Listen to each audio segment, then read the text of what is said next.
Bonjour à tous et bienvenue dans ce nouveau webinaire. Nous vous laissons le temps d'arriver pour pouvoir vous présenter l'ensemble des jeux que nous avons prévu de vous présenter aujourd'hui. Donc la thématique, comme à peu près tous les 3 mois, ça va être les nouveautés pour les ludothèques, mais aussi pour tous ceux qui s'intéressent aux jeux et qui voudraient des explications sur les nouveaux jeux que nous avons mis sur notre site. Donc voilà, je vous laisse arriver. J'espère que vous m'entendez bien, que vous me voyez. Enfin, ça va être surtout de voir les jeux après avec les explications. Et on va pouvoir commencer assez rapidement. Alors, je rappelle un petit peu le fonctionnement. Je vais passer la parole à Étienne, au départ, qui va faire une petite introduction pour ceux qui ne connaîtraient pas encore Didacto ou savoir comment on fonctionne, etc. Ensuite, Étienne et Laurence vont alterner pour vous présenter des jeux. Comme habituellement, le webinaire est enregistré. Comme vous vous êtes inscrit, vous allez recevoir le replay d'ici quelques jours, ainsi que le catalogue en PDF de l'ensemble des jeux qu'on vous a proposés. J'espère que vous êtes bien installés et qu'on va passer une agréable heure ensemble. Alors, je pense qu'on va pouvoir commencer. J'espère. Alors, si, petit rappel, tout au long du webinaire, vous pouvez très bien m'écrire sur Q et R en bas les petites questions-réponses. Et si vous avez besoin d'informations supplémentaires sur les jeux qu'on vous présente, n'hésitez pas à écrire là. Moi, je les lis au fur et à mesure et en fonction de la question, ben, j'interromps la personne qui est en train d'expliquer le jeu pour qu'on puisse vous donner plus d'informations. J'ai déjà des petits coucous, merci à tous et on va pouvoir commencer. Je vais passer la parole à Étienne. Voilà Étienne, je vous laisse la parole. Merci Sabine, bonjour à tous, on est ravis de vous retrouver. Sabine est gentille tous les 3 mois normalement, hein, on fait ces webinaires, mais ce coup-ci c'est vrai que ça faisait un petit moment qu'on ne s'était pas retrouvé pour ces présentations ludiques pour les webinaires et les médiathèques. Sabine disait aussi que je vais faire une petite introduction pour ceux qui ne nous connaissaient pas, j'espère que tous vous nous connaissez tout de même, donc ça va être plus que court. D'autant plus qu'on a beaucoup de choses à vous présenter. Simplement pour vous dire, rappeler à ceux peut-être qui ne savent pas que Didacto, c'est deux sites internet, hein. Il y a Didacto et il y a Berous, BE20US, berous.com, spécifiquement pour les jeux pour les crèches. Donc ça peut, et, et par élargissement, pour les 0-3 ans. Donc si vous avez dans votre ludothèque des projets ou des besoins pour les plus petits en jeu et en jouets, y compris jeux d'imitation, poupées, etc., on sait faire aussi. Donc n'hésitez pas à nous demander des choses pour les jeux et pour les jeux pour les plus petits. Ça, c'est une première chose. On est bien entendu, c'est la petite minute commerciale, disponible pour les commandes, les devis, les demandes spéciales, y compris des jeux qui ne se trouveraient pas de base sur le catalogue de Didacto. On ne peut pas tout référencer, c'est pas notre souhait d'ailleurs, mais enfin, on est quand même globalement en capacité de tout ou pratiquement tout vous fournir. Donc voilà, bah, on vous salue, merci d'être là. Je salue par exemple le retour d'un vieux fidèle qui est Monsieur Payette de la ludothèque du Tampon, pour lequel on vient d'être reconduit comme fournisseur officiel de la mairie du Tampon. Donc voilà, les commandes et les devis habituels. Deux petites nouvelles pour terminer avant de commencer la présentation des jeux. On sera présent à partir de jeudi et jusqu'à dimanche, place Saint-Sulpice à Paris, sur le Salon de la culture et des jeux mathématiques, avec une grande boutique de vente de jeux. Donc si vous êtes en Île-de-France, parce que vous y habitez ou parce que vous y passez, on vous y accueille avec grand plaisir. On y joue et on y découvre des jeux. C'est un salon très sympa et il fera beau. Donc voilà, welcome. Et enfin, toute dernière chose, le prochain webinaire sera en septembre. La date est encore à préciser, mais ça sera plutôt sur la deuxième quinzaine de septembre, le temps de laisser les écoles rentrer un petit peu. Ça sera sur le thème de la façon dont les enseignants peuvent s'y prendre pour apprendre, transmettre l'art et l'histoire de l'art aux enfants à travers le jeu. Donc des jeux spécifiques autour du thème de l'art. Voilà, j'espère que ça vous met l'eau à la bouche. Et en attendant, je passe tout de suite la parole à Laurence pour le premier jeu. À tout de suite.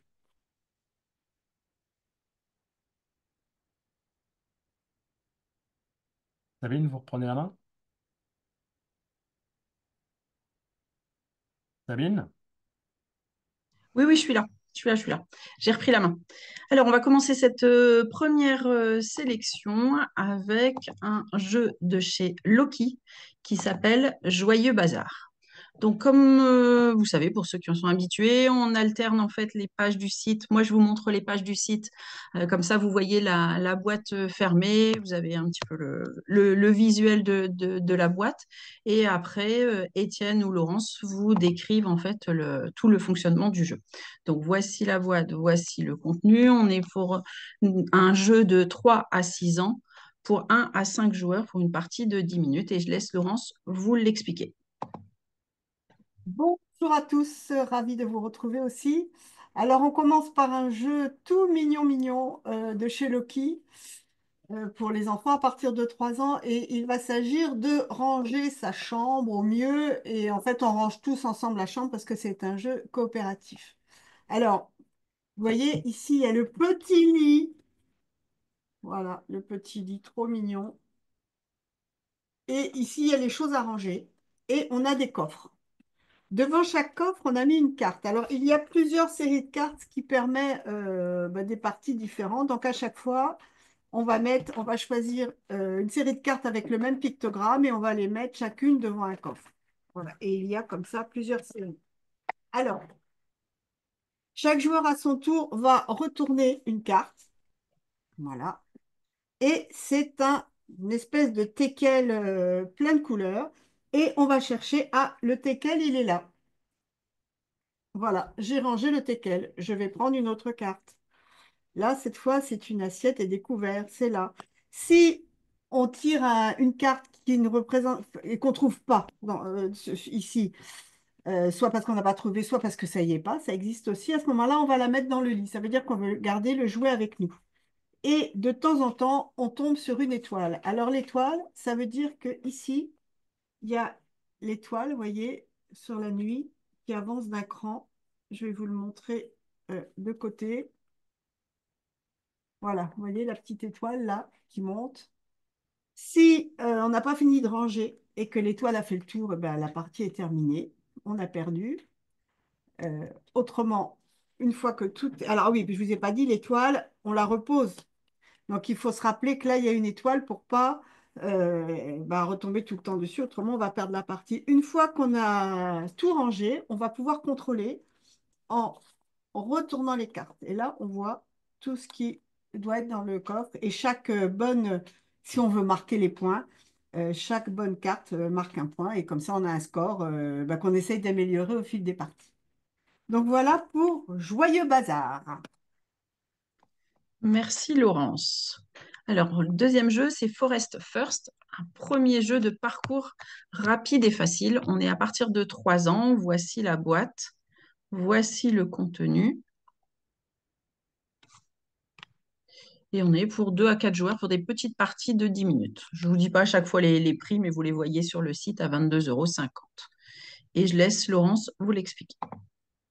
Alors, en fait, c'est une nouvelle marque qui vient d'arriver, qui s'appelle Kiwizu. Voilà, donc ce sont deux personnes du milieu du jeu qui se sont associées pour monter cette marque. Ils font appel à des illustrateurs, à des auteurs connus. Par exemple, ici, c'est Marie et Wilfried Faure, hein, qui ont fait plein de jeux maintenant.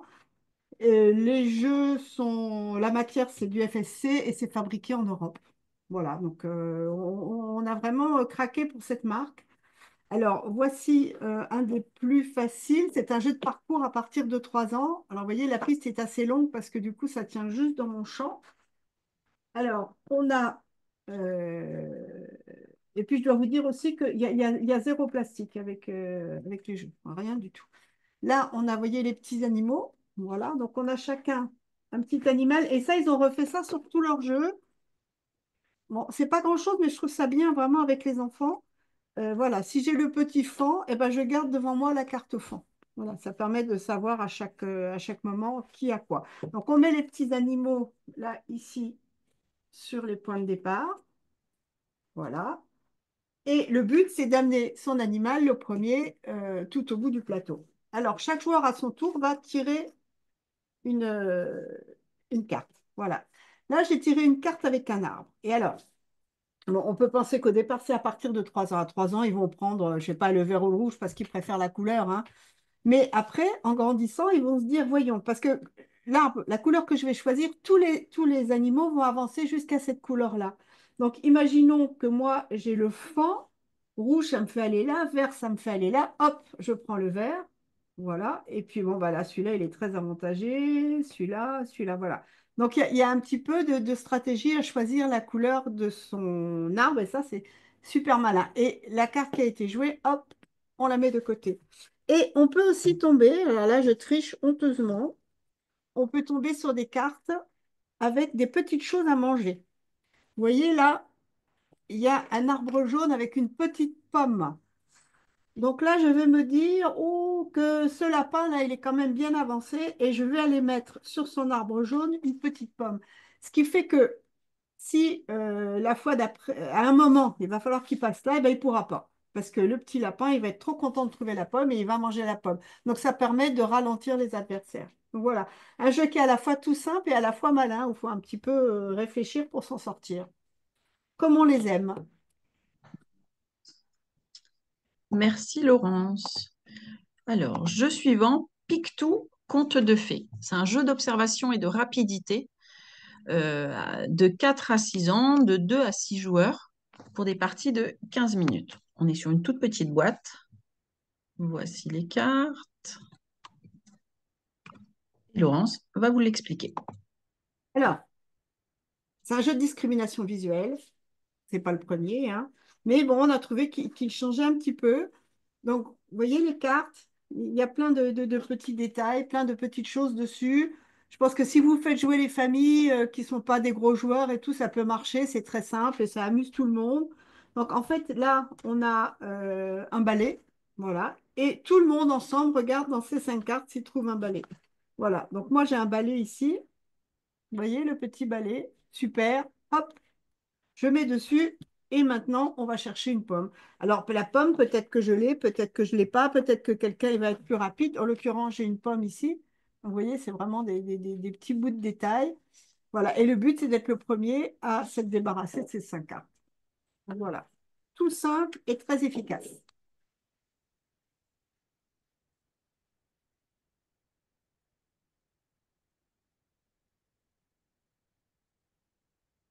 Alors, je change de jeu pendant que Sabine récupère la main.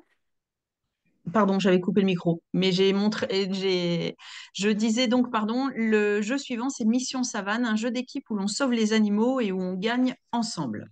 À partir de 5 ans, donc là un petit peu plus vieux, voici le matériel que Laurence va vous expliquer. Alors, c'est un jeu donc de coopération où de vilaines personnes ont enfermé des animaux de la jungle. Voilà, donc là, je place des animaux tout à fait au hasard. Il faut savoir que le plateau est réversible et de l'autre côté, c'est un peu plus compliqué. Il y a des contraintes supplémentaires. Voilà, donc là, j'ai considéré qu'à cette heure-là, c'était bien de commencer par la version la plus simple. Voilà, donc là, j'ai mes animaux enfoncés. Et on démarre. Alors, ici, vous voyez, c'est les méchants qui gardent les animaux prisonniers. Donc, chaque joueur à son tour va tirer un petit jeton. Et là, je peux libérer un lion ou quelqu'un qui a une étoile violette. Ah! Et là, il se trouve que j'ai le lion avec l'étoile violette. Donc, bon, là, ici, ça n'a pas d'incidence parce que c'est le premier, mais voilà, je le retourne. Hop. Si j'avais déjà eu des gardiens là, je pouvais, vu que j'avais le combo de la couleur et de l'animal, retirer un gardien. Voilà. Et comme ça, petit à petit, chacun à son tour, on va libérer un animal. Voilà. Ici, maintenant, c'est un éléphant. Quand arrive un gardien, voilà, on le met là. Et si on libère à un moment par exemple, là, plus tard, je vais libérer l'éléphant. Et il se trouve que sur la même ligne ou sur la même colonne, j'ai deux animaux identiques. Bah, ils font un peu de bruit, ils sont contents de se retrouver. Et à ce moment-là, on va rajouter dans le petit sac, on va rajouter un gardien de plus. Donc voilà, le but, c'est de libérer tous les animaux avant que ici le staff de gardien soit complet. Donc voilà, c'est tout simple, c'est un jeu coop. Merci Laurence. Nous passons à Baladino. Baladino, on est encore vraiment on a eu des coups de cœur pour Kiwizu, encore de l'éditeur Kiwizu, un jeu de parcours tactique et ludique à partir de 5 ans, de 2 à 4 joueurs.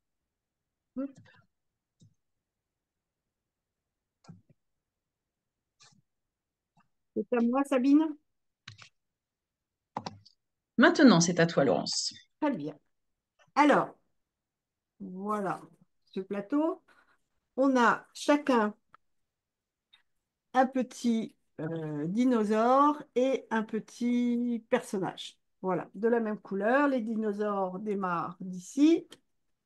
Voilà, ils sont tous différents. Et les petits personnages sont là. Et toujours pareil, on a chacun la petite carte qui atteste de notre couleur. Voilà. Là, c'est la gardienne du parc. Et en fait, le but, c'est de faire en sorte que son dinosaure soit le premier à sortir. Mais si la gardienne intervient, le dinosaure doit jamais être plus que 3 dalles devant nous. Voilà. Donc chaque joueur à son tour jette le dé.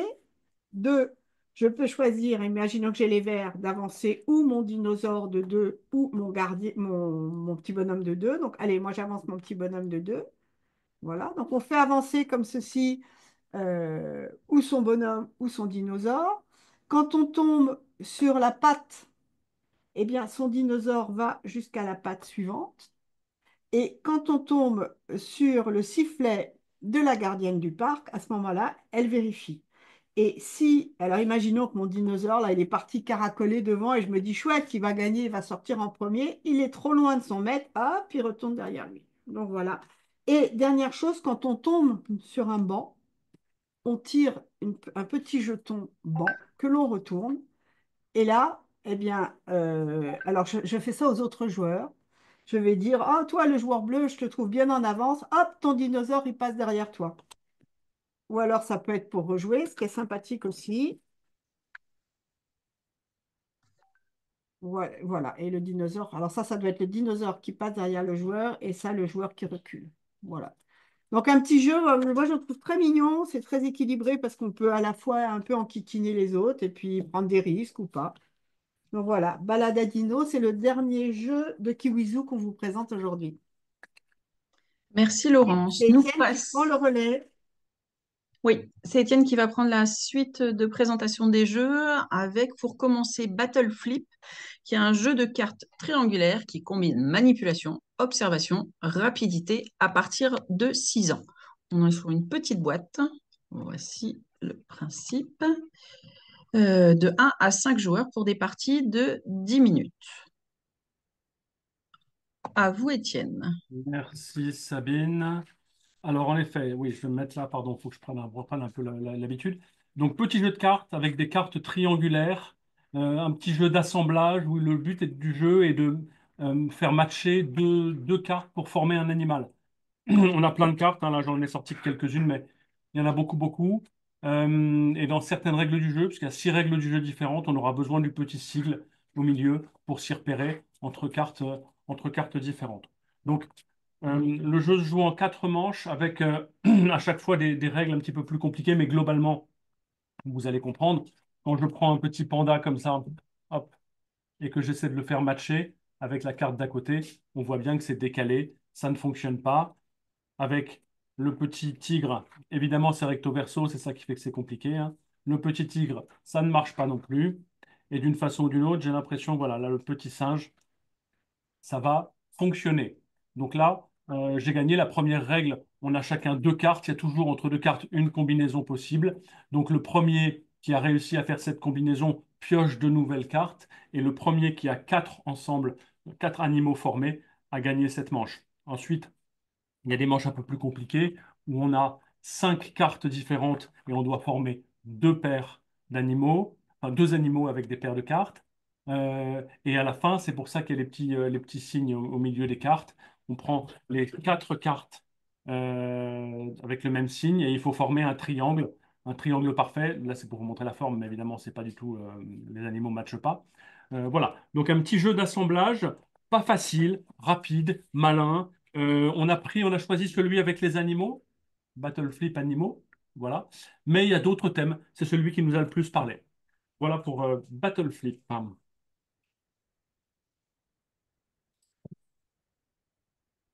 Sabine, are you here? Oui, oui, je disais que les spectateurs, qui ne sont pas des spectateurs, mais des participants au webinaire, me faisaient la remarque que ça reprenait la mécanique de Myriade. Oui, c'est vrai, c'est vrai. C'est vrai, Toujours sans des bonnes l'univers un remarques, peu monsieur onirique de Garçon. Myriade, mais avec un fonctionnement un peu plus simple et à la fois c'est ce petit décalage entre les cartes qui crée l'intérêt là. Alors, on va passer à Polynimo, qui est un jeu de placement et de logique dès 6 ans où les enfants utilisent des pochoirs pour organiser leur ferme. Alors ici, c'est le petit coup de cœur d'Amélie, hein.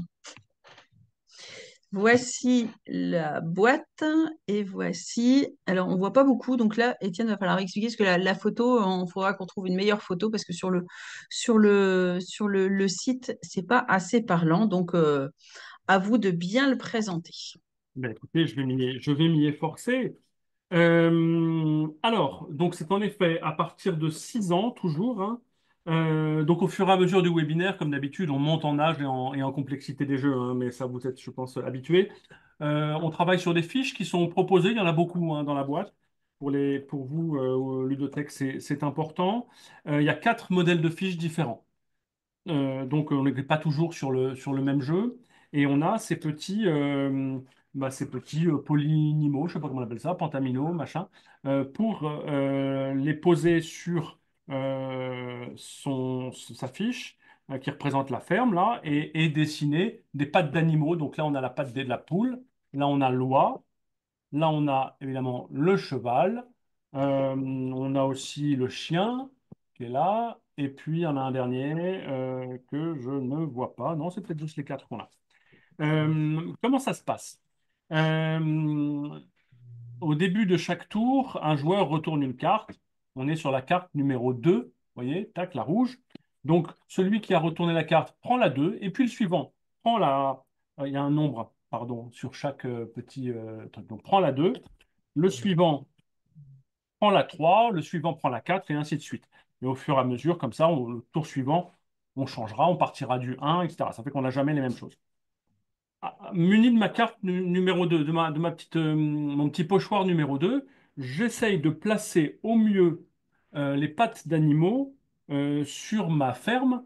Et lorsque j'ai l'impression que c'est un bon placement, eh bien, je dessine avec un crayon la patte d'animal à l'emplacement désiré. Voilà. Ça fait un truc comme ça, avec le crayon, paf, paf. Alors là, j'ai fait n'importe quoi, mais évidemment, il y a des règles de pose euh, qui vont rapporter des points au fur et à mesure. Donc, par exemple, lorsque il y a un fer à cheval dans un enclos, ça rapporte un point. Lorsque chaque enclos est complet, là, ça rapporte un point, 2 points, 3 points. On n'a pas le droit de se mettre sur le poulailler ou on n'a pas le droit de recouvrir évidemment une patte d'animal déjà mise. Le chien, il doit se retrouver sur la terre. La canne, l'oie, elle doit se retrouver dans les lacs. Quand on a réussi à entourer un poulailler de façon orthogonale, pas en diagonale, mais enfin de façon orthogonale, avec des pattes d'animaux dans tous les sens, eh bien on gagne en plus des petits poussins qui rapportent des points à la fin. Donc voilà, tout simplement un jeu de pause, mais qui sollicite un peu le repérage dans l'espace pour organiser au mieux au fur et à mesure. Là, vous voyez, ça va pas être facile avec mes 5 mares mises côte à côte. Il va falloir que j'essaie de faire en sorte, évidemment, ça ne peut pas déborder, je ne peux pas faire comme ça, hein. Il va falloir que je fasse en sorte d'avoir à chaque fois au mieux mes pattes de canard. Dans les mares. Voilà. Donc un jeu très sympa, facile à jouer. À 6 ans, les enfants adorent. Est-ce que c'était Merci. suffisamment clair, Sabine? Oui, très très clair. Je pense qu'il va y avoir plein de ventes. J'espère, on est là pour ça. Moi, je l'ai pris pour Salon de la culture et des jeux mathématiques, hein. S'il voulait venir sur le stand, il y sera. Alors, jeu suivant, POC. POC, qui est un jeu de pétanque revisité avec des dés. Je l'aurai aussi sur le Salon des maths. Alors, voici les dés, voici la boîte, et je pense que Étienne, donc de 7 à 120 ans pour 2 à 8 joueurs. Et je laisse Étienne vous l'expliquer. Merci Sabine. Ouais, POC, c'est une sorte d'ovni. Quand on a vu ça, on l'a vu à Cannes, je crois, en février. On a dit que c'était vraiment incroyable. Ils ont fait une dizaine de dés en bois massif, mais vraiment des trucs. Vous voyez, j'ai pas des petites mains, hein, c'est des dés balèzes, quoi. Euh, et c'est un mélange entre la pétanque et le molki, en fait, tout simplement. Donc il y a un vrai côté mathématique. Enfin, faut le dire vite, mais quand même un peu de comptage en tout cas, de dénombrement. Donc, on jette ces 2 dés avec du tout en noir, là, comme ça. C'est une sorte de pyrogravure. On les jette un peu comme la pétanque, on jette comme à la pétanque, on jette le cochonnet. Et puis ensuite, chaque équipe, par équipe, jette ses dés le plus proche possible et applique à la fin de la partie le coefficient qui est indiqué fois 2 fois 5 fois 1 etc. Voilà, le coefficient qui est indiqué. Euh, mais uniquement le dé qui arrive le plus proche du dé pourra appliquer ce coefficient. Donc là, on marquera 8 points. Mais moi, si avec mon équipe, j'arrive en faisant, je sais pas, je sais jamais, point ou tir, vous savez, comme à la pétanque, j'arrive à dégommer le dé et à me rapprocher. Évidemment, c'est moi qui gagnerai les points. Euh, et par ailleurs, il y a une face sur chaque dé qui est un peu une face comme ça, un POC, je crois. Et si par hasard on tombe sur le POC, alors on peut aussi essayer d'aller lancer nos dés sur le POC et ça rapporte 5 points à chaque fois. Donc c'est voilà, c'est pas la même chose que le Molki, mais c'est des lancers qui rapportent des points, plus on est proche, etc. Très sympa, le matériel est très beau, des jeux à jouer en extérieur. Voir pourquoi pas, hein, si ça nous prend, si on est imaginatif, à créer des petites activités mathématiques avec ces énormes dés en classe. Voilà. Voilà pour POC. Ça rigole pas, il pèse genre 3 kilos. Merci Étienne. Nous allons passer à un autre type de jeu qui s'appelle Mime Master, un jeu original où l'on fait mimer les autres joueurs. Donc de 8 à 120 ans, à partir de 3 joueurs, 3 à 20 joueurs. Donc on peut jouer très très nombreux, ça peut être très sympathique. Donc 12 euros et Étienne va pouvoir vous le présenter. Tout à fait. Mime Master, c'est un éditeur qui s'appelle Olema Games. On n'est pas super fan du graphisme, mais objectivement, le jeu est super. Euh, donc en fait, il faut faire mimer aux autres quelque chose, un objet, une action, un proverbe, et qu'ils devront eux-mêmes deviner en la mimant. Mais alors simplement, si je dois faire deviner une poule, je ne dis pas, voilà, vous vous accroupissez en battant des ailes et quoi, ça marche pas comme ça. Il faut vraiment décrire chaque micro-action. euh, par exemple, si pour faire deviner la boxe, un sport, eh bien, je dois dire, euh, voilà, vous fermez vos poings, vous montez le bras droit au niveau du visage, puis le bras gauche au niveau du visage, et vous dépliez un bras vers l'avant. Voilà, c'est ce genre de choses. Là, évidemment, c'est assez simple. Si on parle de faire deviner un essuie-glace, euh, bon, mimer un essuie-glace juste en décrivant les gestes, je sais pas, vous vous mettez tout droit, ou alors vous mettez devant vous chaque bras.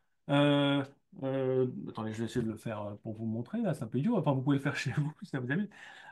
Chaque bras devant comme Oui, voilà, ça. il y en a un qui nous propose que vous donniez J'essa- un exemple et qu'il fasse des propositions de mouvement. Ok, mais alors faut pas me chercher, j'allais dire, parce que vous pouvez mimer, donner de la confiture au cochon. Ou pousser mémé dans les orties. Et là, vous n'allez pas rigoler. Mais si on reprend nos petits essuie-glaces, on peut dire, voilà, vous mettez les bras devant vous, vous montez les avant-bras, chaque avant-bras progressivement, et puis vous les orientez de droite et de gauche en un mouvement synchronisé. Alors évidemment, je le dis, mais faut pas le faire au moment où je le dis. Il faut juste décrire le mime. Et le premier on peut tout en mimant ce que la personne décrit, essayer de deviner ce dont il s'agit. Par exemple, si on dit éternuer, comment est-ce que vous décrivez l'action d'éternuer à base de micro-gestes? Ça peut être genre, bien vous avancez brutalement la tête en avant tout en portant votre main à votre nez. Comme ça. Voilà. En tout cas, c'est vraiment marrant à faire à plusieurs. Et vous voyez, c'est jusqu'à 20 personnes. On voit que ça fonctionne très bien dans une cour de récré ou dans un centre de loisirs. Voilà pour. On me commente en disant que ça peut être aussi génial pour le FLE. Oui, c'est vrai, en français langue étrangère, c'est intéressant. Ouais. On va Voilà pour Mime continuer, Master. pardon, on va continuer avec météo. Un tout petit jeu. Là, c'est vraiment mini-jeu de cartes tactiques qui développent l'observation et la patience. À partir de 8 ans 120 ans, de 2 à 5 joueurs pour des parties de 15 minutes. Je vous dis toute petite boîte parce que quand vous allez montrer, ça sera autre chose que la taille des dés que Étienne vous a montré. Donc voici les couleurs, voici la météo et à Étienne de présenter. Voilà, c'est un pur petit jeu de voyage. Vous voyez la taille de la boîte par rapport au. C'est plus petit que les dés de tout à l'heure. Petit prix aussi. On a 8 cartes comme ça. Météo, hein, -1, +2 grand soleil, -2 grand orage, etc. On a 8 cartes de temps. Là-dessus, j'en choisis 6 sur les 8 au pifomètre. Hop, hop, j'enlève ces deux-là et je vais les mettre comme ça, les aligner, les 6 cartes dans l'ordre. Hop, hop, -1, -2. Je suis plutôt tombé sur des cartes, vous voyez, ensoleillées. Euh, et à ces cartes, on va aléatoirement leur attribuer une couleur. Euh, hop, et évidemment, personne ne voit les couleurs dont il s'agit. Hop, hop, hop, hop, hop, hop. Voilà. Le but du jeu, ça va être, c'est un jeu de déduction où il va falloir essayer de deviner un peu quelles sont les couleurs qui vont nous rapporter des points. Donc, au début du jeu, chacun peut regarder une carte couleur et il saura qu'à cette carte couleur est attribuée une valeur.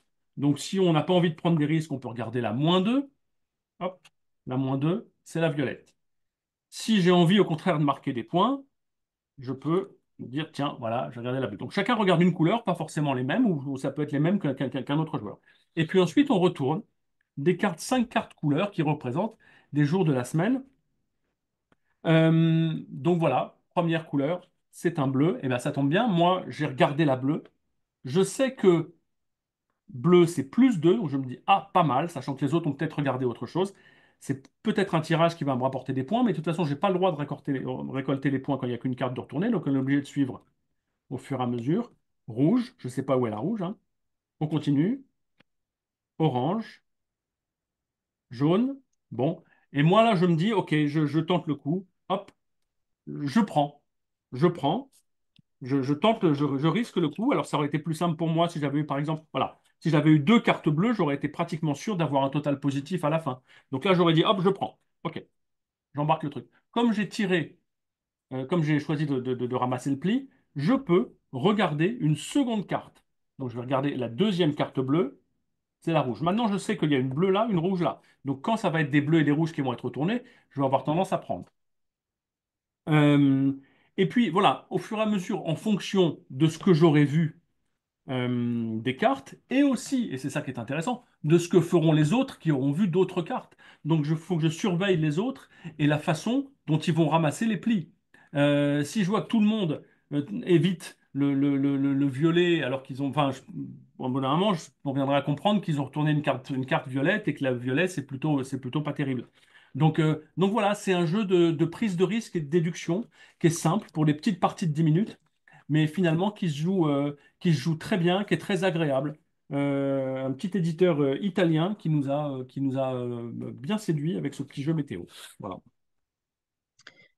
Merci Étienne. Nous allons revenir avec Laurence qui va nous présenter une nouvelle série de jeux. Le premier qu'elle va nous présenter, ça va être Happy Moshi, le jeu de cartes à croquer pour se débarrasser au plus vite de ces cartes en respectant les valeurs indiquées. On est encore pour les plus grands, de 8 à 120 ans, de 2 à 6 joueurs pour des parties de 20 minutes pour 13,30 €. Voici la boîte tout acidulée et les cartes avec des valeurs. Et Laurence est prête, donc je lui passe la main. Bon, vous admirez, j'espère, l'illustration, voilà, avec les petites couleurs toutes douces. Ça illustre bien la douceur de ces délicieux mochis. Alors, donc c'est un jeu de cartes. Euh, on distribue 7 cartes à chaque joueur et on n'a pas le droit de changer l'ordre des cartes. Voilà. On tire 2 cartes ici qui vont donner la valeur en cours et on démarre la partie avec un plus. À mon tour de jouer, je vais devoir enchérir. Voilà, donc là, il y a 36, il faut que je mette plus. Et je vais prendre 2 cartes qui sont côte à côte. Donc là, stratégiquement, eh ben moi, je vais mettre 47 parce que c'est ce que j'ai de plus petit, en fait. Et comme ça va monter, moi, je trouve ça pas mal. Voilà, voilà. Et là, il y a un petit icône carte et quelqu'un va devoir ramasser une carte supplémentaire. À un moment donné, si il y a une carte comme ça qui tombe, ça veut dire qu'on va retourner et qu'on va devoir baisser. Si on ne peut pas jouer, on pioche. Si à un moment donné, il y a sur la table la même couleur, je vais devoir aussi jouer 2 cartes de même couleur. Pas forcément des rouges, mais il faudra que les 2 cartes soient identiques.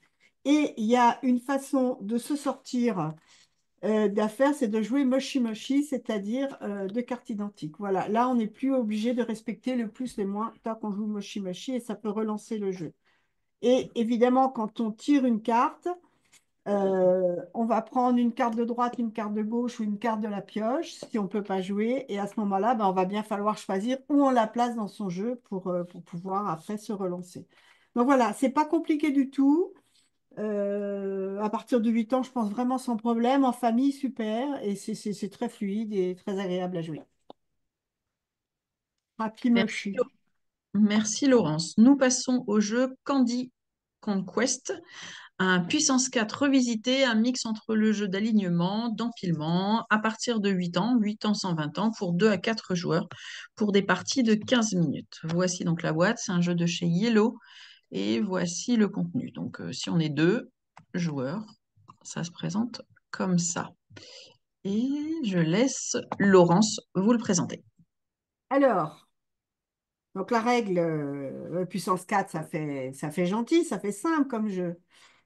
Mais ce n'est qu'une impression. Alors, vous voyez, il y a des trous là. Alors, il y a plein de pièces. Hein. Faut que je vous montre, elles sont en dessous. Hop, voilà, il y a plein de pièces. On peut jouer jusqu'à 4. Et il y a des trous qui acceptent les petites pièces, toutes les petites pièces. Et il y a des trous qui acceptent les grosses pièces, toutes les grosses pièces. Voilà. Donc, chaque joueur à son tour va placer une pièce ou dans la base du jeu ou par-dessus une pièce déjà posée, si c'est possible. Et l'objectif, c'est d'être le premier à faire une ligne verticale ou horizontale de 4 formes de sa couleur. Mais le truc dingue, c'est qu'il y a plusieurs possibilités de faire les lignes. Ça peut être une ligne de premier niveau. Donc là, vous voyez, le jaune, il y était presque, mais non. Ça peut être de faire 4 les uns par-dessus les autres. Donc, par exemple, si c'est au bleu de jouer maintenant et que personne ne l'a contrarié, voilà, hop, je vous mets la vue latérale. Vous voyez, là, il y en a 4 d'empilés et le bleu a gagné. Et ça peut être aussi de faire, alors, voilà, de faire donc niveau 1, niveau 2, les uns sur les uns au-dessus des autres, ou de le faire en diagonale. Donc, c'est-à-dire que diagonale, ça va être. Alors, je ne sais pas si j'ai de quoi vous faire un exemple là. Voilà. Non, c'est pas là. Voilà, vous voyez, là, le rouge, j'en ai un. Alors là, le bleu, il disparaît parce que je l'ai complètement caché, mais je peux en mettre un, j'en ai 2. Et imaginez 3 rouges là, 4 rouges là. Enfin, pas que- En fait, c'est pas ça. C'est un rouge sur le premier niveau, un rouge sur le deuxième, un rouge sur le troisième, un rouge sur le quatrième. Et là, j'ai aussi fait une ligne. Donc en fait, ce qui est compliqué à gérer, c'est qu'il y a plein de possibilités de faire sa ligne et qu'il faut avancer tout en surveillant les copains pour être le premier. Voilà. Donc une règle à la fois simple, mais avec de la profondeur de jeu. À toi, Sabine. Merci Laurence. Donc à savoir se repérer dans l'espace, à l'horizontale, à la verticale, dans tous côtés. Le jeu suivant, Utan. Jeu de stratégie accessible pour faire pousser sa forêt tropicale et attirer des animaux. On est de 8 à 120 ans pour 1 à 4 joueurs pour des parties un peu plus longues pour une trentaine de minutes. Voici le matériel et les explications de Laurence. Alors, je vous montre l'intérieur de la boîte. Parce qu'en fait, quand la boîte est livrée, il y a des plaques qu'il faut assembler. Et alors après, vous avez vu ce rangement là, les petites cartes, les fleurs, les armes. Moi, j'adore ça, c'est nickel. On prend chacun 4 cartes. Alors, il y a deux, elles sont réversibles. Et on se repère parce qu'il y a des petits points de couleur. Et on prend chacun une carte avec les mêmes petits points de couleur que l'on met au milieu. Et on a chacun son petit plateau de jeu. Alors, il y a un marché aux fleurs. Voilà, un petit marché aux fleurs, là. Voilà, donc le nombre du marché, le nombre de fleurs du marché, ça va dépendre du nombre de joueurs. Et chaque joueur, à son tour, ça c'est le jeton premier joueur.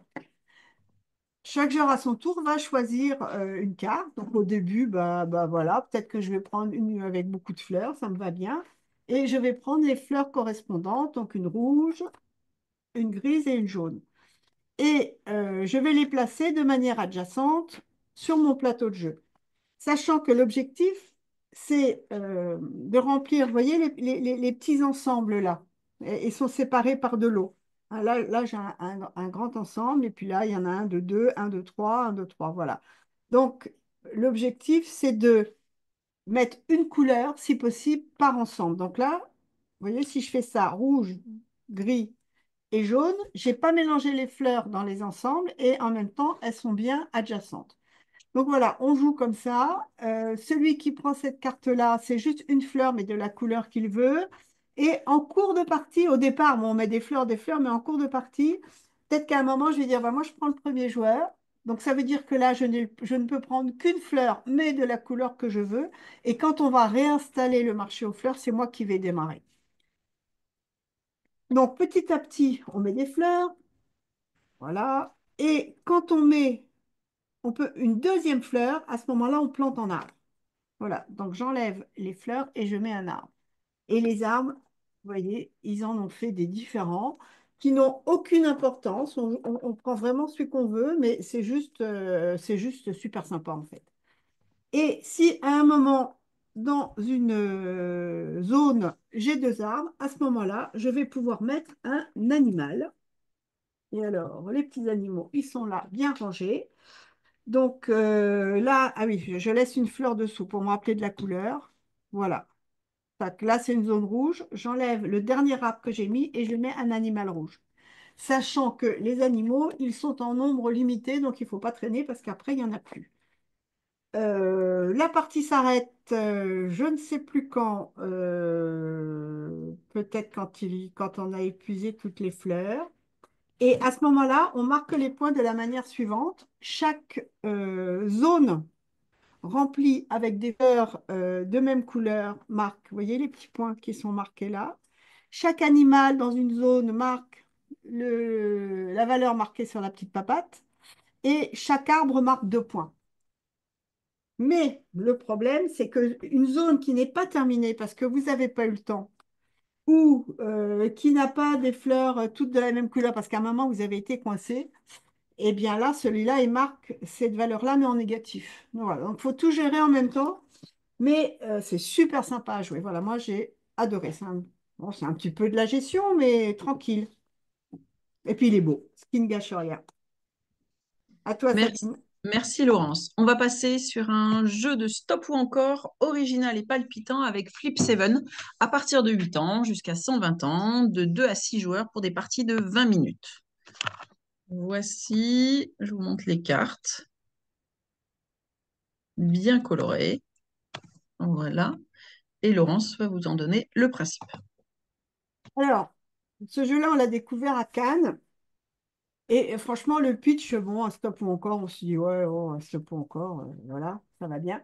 Mais comme on est des gens consciencieux et sérieux, on a dit, bon, bah quand même, on y joue, quoi. Et puis, bah, alors là, voilà, ça a été la révélation.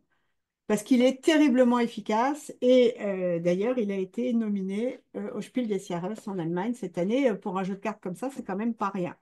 Alors, il faut savoir que dans le jeu, vous avez une fois un, deux fois deux, trois fois trois, quatre fois quatre, cinq fois cinq, etc.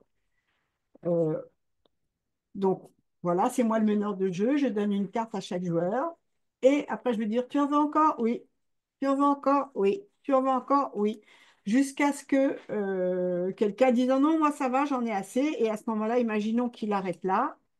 Il va marquer 10 plus 12 plus 3. Hop, on consigne ça et il se retire de la partie. Et évidemment, comme dans un stop ou encore, celui qui a été trop loin et qui se prend deux fois un 10, paf, c'est fini. Il sort et il n'a pas marqué de points. Et ce qui est sympa dans le jeu, c'est qu'il y a des cartes spéciales. Par exemple, 3 à la suite. Ça veut dire que je vais tirer de la pioche 3 cartes à la suite. Donc, si je suis en début de partie, en début de manche, je vais dire, allez, je les prends pour moi. Mais si c'est en fin de manche, eh ben, je vais l'offrir à quelqu'un qui a déjà beaucoup de cartes et il y a peu de chances pour qu'il en réchappe. Cette carte-là, quand vous allez marquer les points, vous allez multiplier votre score par deux. Et celle-là, c'est ma préférée. Seconde chance, ça veut dire que là, si à un moment donné, vous avez une carte en double, vous dépensez votre carte et vous pouvez continuer. Donc, autant dire que quand vous avez cette carte-là, on peut y aller. Donc voilà, un jeu, j'ai joué avec des gens, joueurs, non-joueurs, et ça a marché dans tous les cas de figure. À toi, Sabrina. Merci Laurence. Nous passons à l'Acuna. Jeu de stratégie de placement pour deux joueurs. Une jolie boîte, des jolies pièces, de 8 à 120 ans pour deux joueurs. Donc voici le joli cylindre coloré et les pièces et le tapis. Voilà, très très joli. Je vous ai tout dit là, 30 euros, deux joueurs, partie de 20 minutes. Et à Laurence de déplier le tapis. Alors, déjà, celui-là, en fait, on ne savait pas comment il était, qu'il nous avait déjà tapé dans l'œil, parce qu'on a vu ça, il est trop joli. Voilà. Alors, ça ne va pas être facile avec la caméra, là, parce qu'il y a un tapis de jeu qui est un peu grand, en fait, pour notre champ. C'est un tapis de jeu en tissu, voilà, tout mignon, avec des petites fleurs autour. Voilà, donc les petites fleurs, vous les imaginez, parce que là, vous voyez du noir. On va mettre en début de partie, on va saupoudrer notre tapis de fleurs. Donc, vous voyez, dans la boîte, il y a un petit trou là. Voilà, donc sur les parties, hop, les fleurs sur le tapis. Celles qui sortent du tapis, on les remet au milieu. Voilà, là, je n'ai pas tout mis, mais vous voyez le genre. Ensuite, on a chacun des petites. Alors, celles-ci, elles sont en bois. Ça se joue à deux. Et on a chacun des fleurs, vous voyez, en métal. Trop belles. Voilà, donc il y en a un qui a les argentés, l'autre qui a les dorés. Et à mon tour de jeu, je vais repérer une ligne entre deux fleurs de même couleur. Donc, imaginons, je repère celle-là, je me mets là et je gagne ces deux fleurs. Voilà. Donc, on joue comme ça alternativement. Mais la profondeur du jeu, c'est que, vous voyez, par exemple, si je me mets là, parce que si je me mets là, je vais bloquer cette ligne-là et je suis au milieu de deux lignes. Alors, je ne peux pas prendre les deux, mais ma fleur, elle reste là. Parce qu'une fois qu'on a placé toutes ces fleurs en métal, il reste plein de fleurs en bois sur le plateau. Et à ce moment-là, on va pouvoir récupérer toutes les fleurs qui sont les plus proches de sa fleur en métal. Et au besoin, si on n'est pas vraiment sûr, il y a même une petite règle. Donc le tout, c'est pas seulement de placer ces fleurs en métal pour récupérer les fleurs en bois tout de suite, mais à des endroits où on sait qu'il y a plein de choses, plein de fleurs, d'autres lignes, et où on se dit, là, je tiens le secteur et ça va me rapporter beaucoup de fleurs après. Quand quand on a placé toutes ces fleurs en métal, donc après on se répartit les fleurs en bois qui restent, et ensuite on regarde celui qui gagne, c'est celui qui a la majorité. Donc, on va regarder les majorités de fleurs. Pour chaque majorité de fleurs, je marque 4 points. Et ben, c'est celui qui a le plus de majorité qui gagne la partie. Voilà. Un jeu super joli, pas compliqué à jouer, mais il faut quand même bien regarder ce qui se passe sur le plateau. Et c'est Étienne qui va prendre la suite. Je repars avec mes petites fleurs.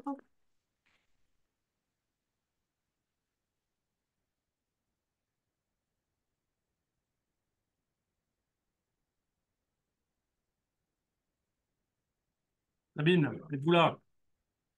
Ah, je parlais dans le vide. Ah oui, Pourtant, j'avais bien tout dit. ah Alors, oui. pardon, je vous présente Pura Vida, qui est un jeu de placement stratégique pour construire son parc naturel et préserver la biodiversité du Costa Rica. 8 à 120 ans, 2 à 4 joueurs pour des parties de 30 minutes. Voici la boîte, voici le contenu avec toutes les petites pièces. Et Étienne doit être prêt pour vous le présenter. Ok, on y va. Donc en effet, Pura Vida, un jeu de placement pour réaliser un écosystème dans ce petit paradis de la nature qu'est le Costa Rica. Collecte et placement en fait. Comment est-ce qu'on va collecter euh, les animaux qui vont former notre écosystème? Alors on le voit, là, ça c'est le plateau de jeu un peu commun, et ensuite chacun de son côté, devant lui sur la table, va devoir réaliser son écosystème à partir des animaux qu'il aura récoltés. Là, il y en a 12 sur le parcours, et lorsque on a tous les petits joueurs qui vont se déplacer pour récolter les animaux au fur et à mesure, ce sont des rangers, hein, c'est pas des braconniers, quoi, hein. Lorsque tous les rangers seront revenus à leur point de départ, eh bien, on remplira à nouveau la grille, etc., jusqu'à ce que les écosystèmes soient complets ou que surtout quelqu'un soit arrivé à 20 points, ce qui est ici. Alors, il y a des petits pions de points, mais je ne les ai pas mis. Soit arrivé à 20 points, et à ce moment-là, le jeu se termine et cette personne gagne la partie. Comment ça se passe pour marquer des points? C'est assez simple. On le voit au milieu. Si on a des animaux différents dans un même écosystème, l'écosystème est représenté par la couleur de fond, là, le marron, des animaux différents dans un même écosystème, à partir de trois animaux côte à côte, eh bien, vous voyez, je gagne 2 points, puis 2 points, puis 3 points. Ou alors des animaux similaires dans des écosystèmes différents, je gagne là aussi 2 points, 2 points, 3 points. Ou alors à chaque fois un animal différent dans un écosystème différent, 1 point, 2 points. Voilà. Comment est-ce que je vais récolter ces petits animaux? Eh bien, en me déplaçant tout simplement comme je le souhaite. Là, je me dis, OK, c'est le premier tour. Je m'en fiche un peu. J'ai déjà, moi, au départ, une carte animale. Ce qui est intéressant aussi à regarder, c'est sur chaque carte, il y a les petits triangles qui indiquent la façon dont les animaux vont rentrer en contact avec les autres animaux déjà positionnés sur la table. Je vais vous montrer. Donc, par exemple, mon toucan, il est là. Je me dis, OK, banco, il n'y a pas beaucoup de toucans là, il n'y en a qu'un, donc ça ne va pas être intéressant de miser sur le toucan. Je vais plutôt miser sur des animaux avec le même fond que le mien.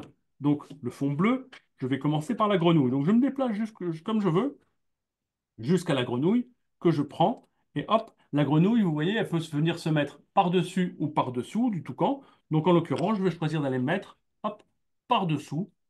Et voilà, je commence à constituer mon écosystème avec un toucan et une grenouille. Les autres vont faire la même chose.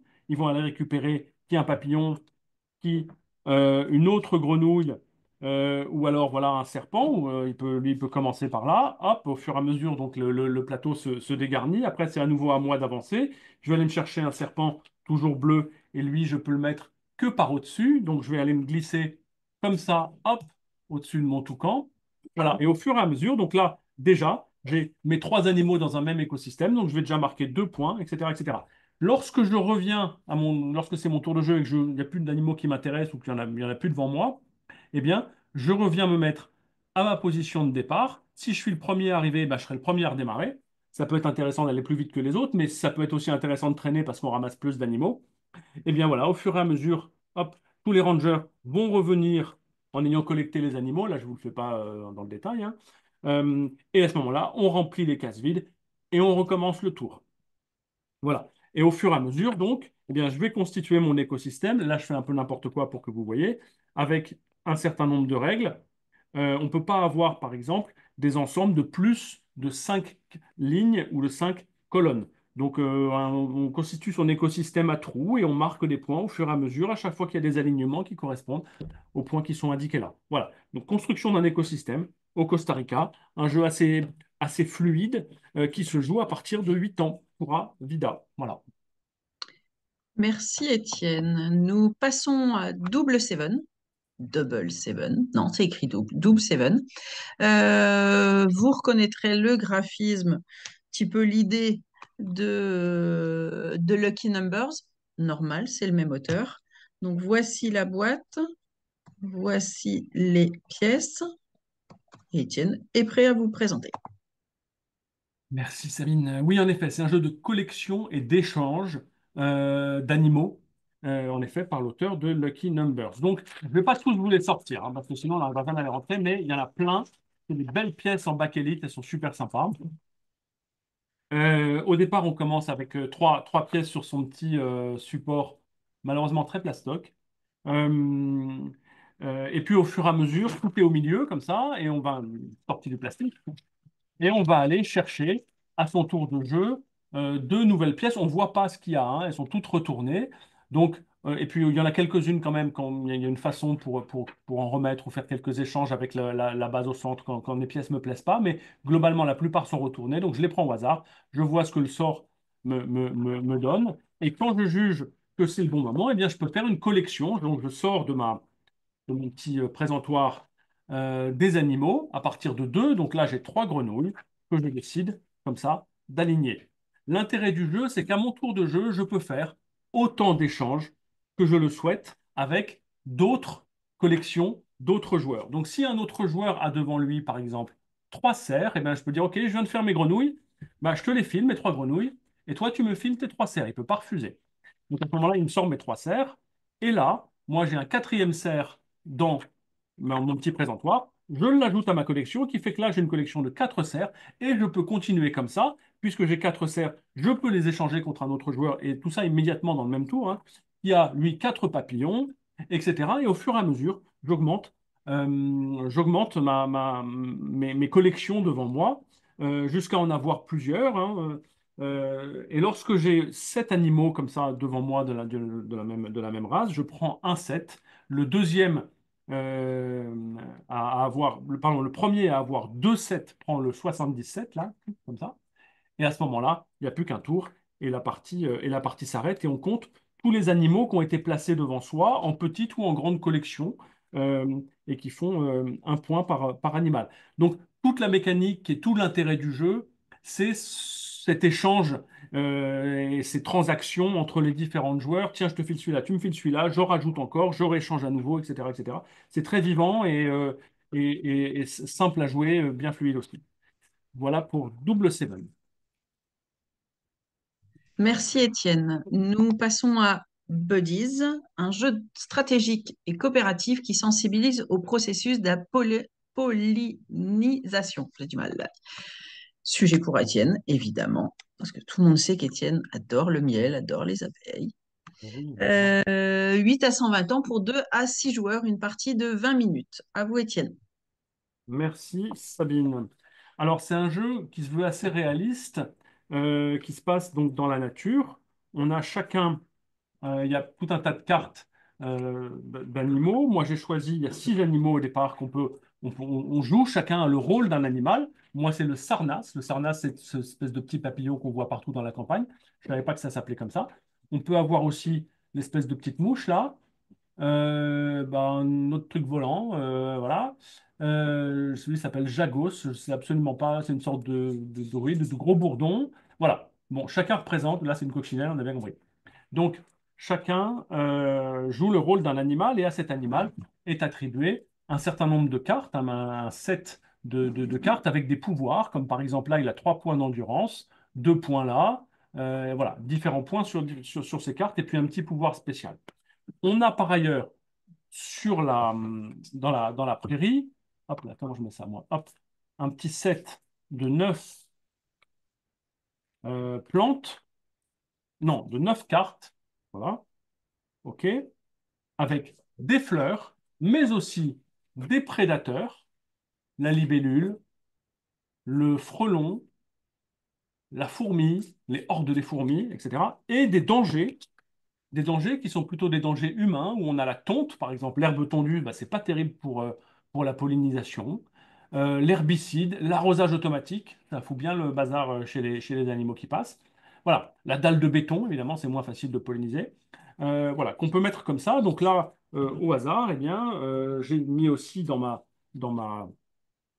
sur mon set de 9 cartes, de l'herbe tondue, ce qui fait que ça sera moins facile de prendre. On ne peut pas prendre les cartes de fleurs adjacentes.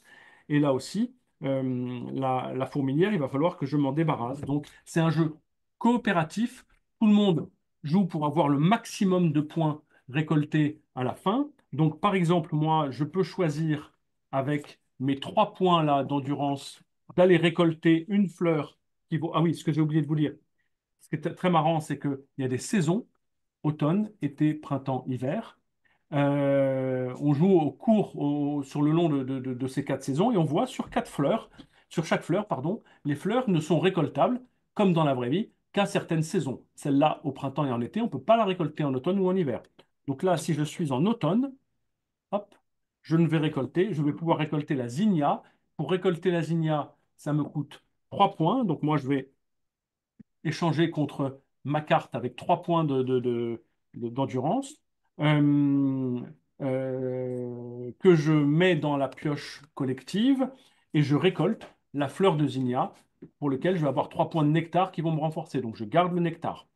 Voilà. Donc c'est comme ça un petit jeu d'échange. On va mettre ensuite une nouvelle fleur à la place pour que les autres puissent continuer.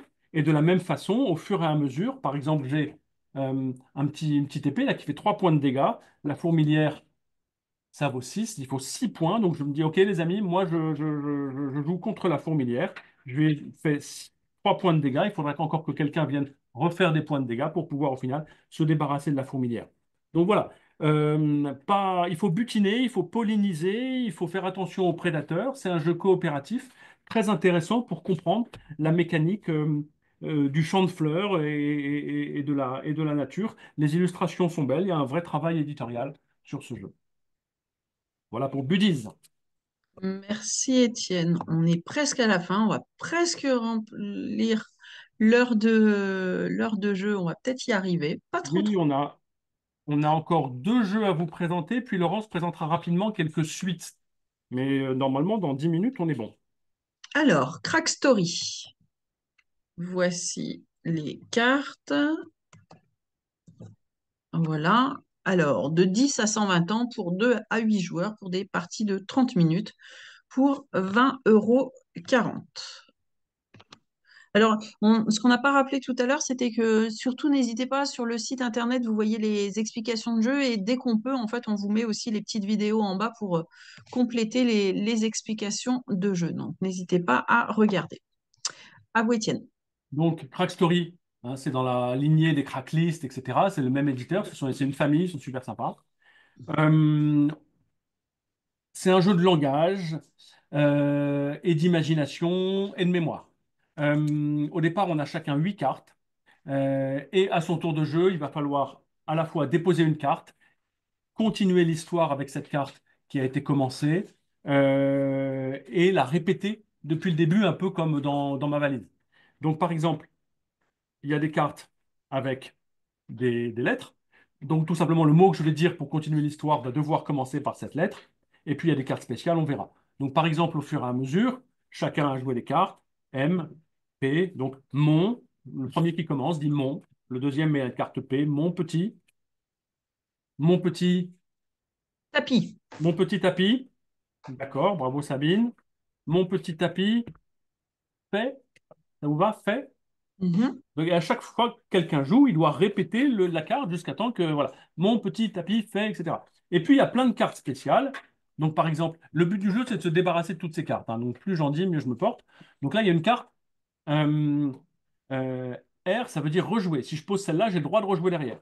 Mon petit tapis fait référence.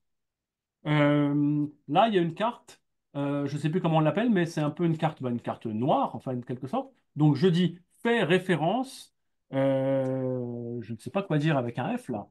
Euh, Facilement. facilement, facilement, et une fois que j'ai dit facilement, je la retourne. Donc, les uns les autres ne savent pas, ne savent plus, normalement, enfin, que c'est un F s'ils n'ont pas été attentifs. Et donc, le suivant, mon petit tapis fait référence facilement. Là, c'est un joker, je mets la lettre que je veux. Donc, on va dire faire référence facilement A, peut-être, référence A, ça fonctionne bien. Donc je la mets en dessous parce que j'ai plus de place, mais normalement on la met à côté.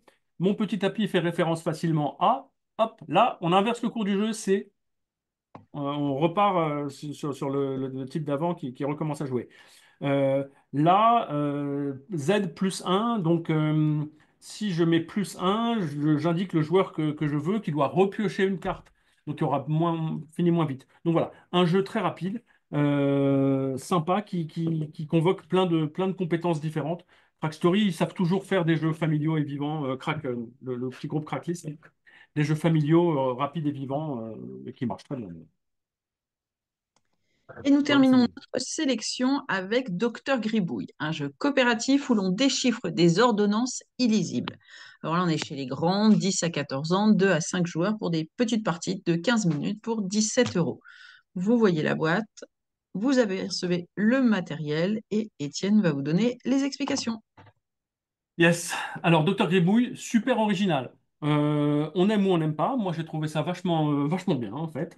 Sur un prétexte un peu que j'avais jamais vu dans un jeu de société et qui part de la notion bien connue que les médecins écrivent comme des cochons. Comment ça se passe? Il y a un joueur qui doit, lui, donc, on tire une carte au départ. Là, j'ai la carte la plus facile, c'est le niveau 1, il y a 10 cartes comme ça. Donc, si je commence avec le niveau 1, on voit que je n'ai droit qu'aux pilules jaunes. Donc, les pilules jaunes, je les ai sorties. Là, il y en a plusieurs couleurs. On peut avoir aussi des pilules de deux couleurs, et à chaque fois, il y a des bouts de noms de médicaments fictifs, évidemment, qui sont marqués dedans. Euh, donc, le joueur en question, qui joue un peu le rôle du maître du jeu, tire une des cartes jaunes, avec les pilules jaunes, et vous voyez, il y a quatre noms de médicaments absolument imprononçables qui sont marqués sur cette carte. Donc, on a en troisième, par exemple, hein, l'exohexotétamol. Au-dessous, on a l'hyponosatabis. Voilà, très bien. C'est bien connu, l'hyponosataris soigne les varices. Euh, et ensuite, ce joueur a ni plus ni moins que 25 secondes pour marquer ces quatre noms de médicaments imbitables. Hop, 25 secondes pour ça. Donc on lance un chrono et il écrit ça. Il est un peu stressé, évidemment.